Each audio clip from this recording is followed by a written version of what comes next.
ஆண்ட்ஹில் cinemas தயாரிப்பில் விஜய் ரங்கநாதன் இயக்கத்தில் Nivedita Satish, CP, Atul, Nassar மற்றும் லக்ஷ்மி பிரியா நடிக்கும் ஓ பட்டர்ஃப்ளை மார்ச் 6ஆம் தேதி முதல் உங்கள் அபிமான திரையரங்குகளில்.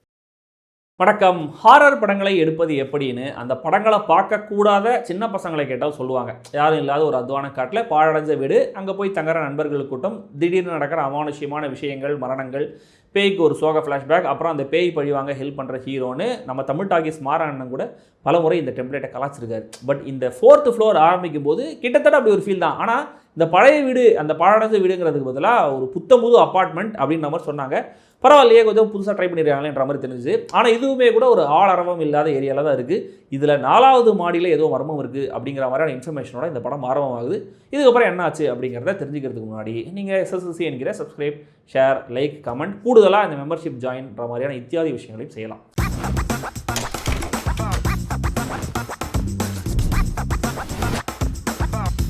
4th floor. ஆரி அர்ஜுனன் சென்னையில் ஒரு ஐடி கம்பெனியில் வேலைக்கு சேர்றாரு. அந்த கம்பெனியில் இவருக்கு ஒரு ஃப்ளாட் ஒன்று கொடுத்துருக்காங்க தங்குறதுக்காக. அங்கே போய் தங்குறாரு. ஆனால் அவர் அங்கே வரத்துக்கு இன்னொரு காரணமும் இருக்குது. இதே ஃப்ளாட்டை தான் அவருடைய எக்ஸ்லவரும் இருந்திருக்காங்க. அவங்க அப்பப்போ இவர்கிட்ட ஃபோனில் பேசுகிறாங்க. ஆனால் அவங்க எங்கே இருக்காங்க அப்படிங்கிறத இவரால் ட்ரேஸ் அவுட் பண்ண முடியல. ஸோ அந்த ஃப்ளாட்டை கண்ட்ரோலில் வச்சுருக்காரு ஒரு உள்ளூர் ரவுடி. 4th ஃப்ளோரையும் மொட்டை மாடியும் தவிர எங்கேயுமே போகக்கூடாது அப்படிங்கிற மாதிரி ஒரு வார்னிங்கோட தான் எல்லாரையும் உள்ளே அனுப்புறாரு. ஆரி யாரு, எதுக்காக எக்ஸ் லவரை தேடி வராரு, அவங்க 2 பேரும் ஏன் பிரேக்கப் பண்ணாங்க, ஃபோனில் பேசுகிற லவ்வரை ஏன் இவரால் கண்டுபிடிக்க முடியல, 4th ஃப்ளோர் மர்மம் என்ன, இதெல்லாம் தான் இந்த படம். ஒரு படம் ஆரம்பிக்கும் போது காரியங்கள் புரியாமல் இருக்கிறது நல்லது. ஏன்னா ஹாரர் படங்கள் அப்படி தான் இருக்கணும். மர்மமாக இருக்குது, அது என்ன மர்மம் அப்படின்னு கொஞ்சம் கொஞ்சமாக சொல்லுவாங்க இல்லையா. பட் இந்த படம் ஆரம்பித்த உடனே அது 2வது 3வது சீன்லேயே மேஜர் ட்விஸ்ட் என்ன அப்படிங்கிறத உங்களால் ஈஸியாக சொல்லிட முடியும். வில்லை யார் அப்படிங்கிறது ரிவீல் ஆன உடனே கிளைமேக்ஸ் வரைக்கும் என்ன நடந்திருக்கும் அப்படிங்கிறத சொல்லிட முடியும். அட்லீஸ்ட் நம்ம நினச்ச விஷயம் நடக்காமல் இருந்தால் புதுசாக ஏதோ ட்ரை பண்ணியிருக்காங்க அப்படின்ற மாதிரி சொல்லியிருக்கலாம்.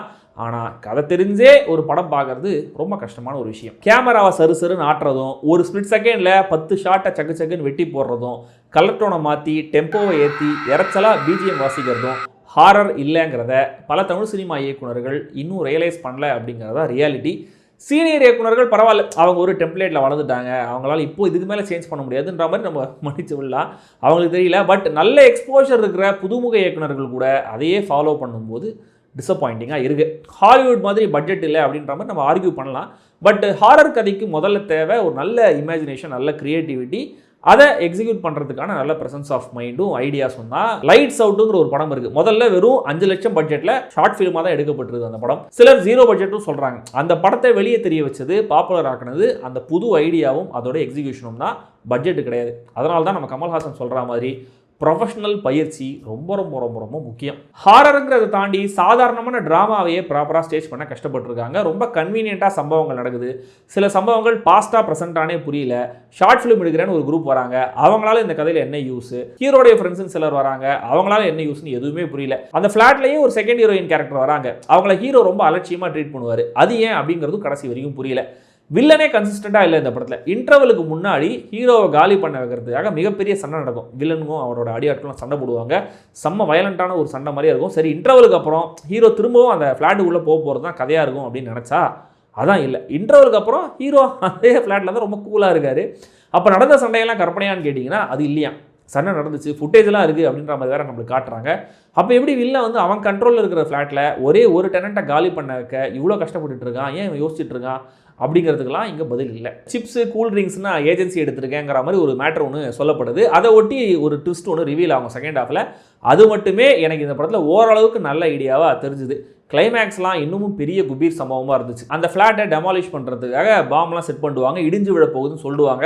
ஹீரோவும் அவர் சார்ந்தவனும் வில்லனும் அவருடைய அடியாட்களும் அந்த பில்டிங் உள்ள இருக்கும்போதே பேய் தன்னுடைய சக்தியினால் அந்த பாமை ஆக்டிவேட் பண்ணிடும். ஸோ வில்ல வந்து எப்படியோ ட்ராப் ஆயிடுறாரு. ஆனால் ஹீரோவும் அந்த டெட்டனேஷனில் சிக்கி அடிபட்டு தான் தப்பிக்கிறாரு பயங்கரமாக. வில்லனை எப்படியும் பேய் பழி வாங்க போகுதுன்றது நம்மளுக்கு தெரியும். ஹீரோ எதுக்காக பழி வாங்கணும்? அவர் வெளியே வந்ததுக்கப்புறம் அந்த பாம்பை வெடிக்க வச்சிருக்கலாமே.